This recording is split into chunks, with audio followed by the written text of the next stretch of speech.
கர்த்தருடைய பரிசுத்த நாமத்துக்கு மகிமை உண்டாவதாக. இன்றைய நம்பிக்கையின் விதைகளோடு உங்களை சந்திப்பதில் மகிழ்ச்சி அடைகிறோம்.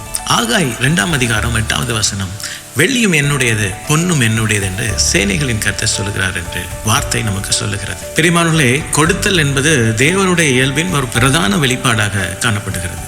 அதாவது இவ்வுலகத்தை தேவன் எவ்வளவு நேசித்தார் என்றால் தன்னுடைய ஒரே பேரான குமாரனை இந்த உலகத்துக்காக அவர் கொடுத்தார். யோவான் 3:16 அப்படிதான் நமக்கு சொல்லிக் கொடுக்கிறது.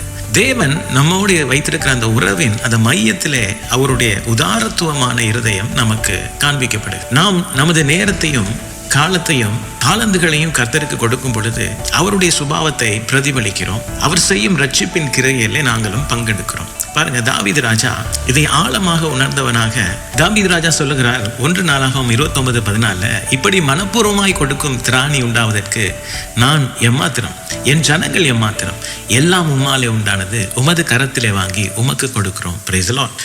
கர்த்தருக்கு நாங்கள் கொடுக்கும் பொழுது நம்முடைய இருதயம் எங்கே இருக்கிறது என்று அது வெளிப்படுத்துகிறது. பிரியமானவர்களே, கொடுத்தல் ஒரு இன்பகரமான ஒரு வாழ்க்கையின் ஒரு முறையாக பார்க்கப்படுகிறது.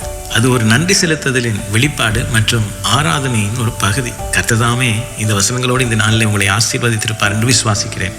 இன்றும் கர்த்தருக்கென்று கொடுங்கள், கர்த்தர் உங்களை நிறைவாய் ஆசீர்வதிப்பார். God bless you.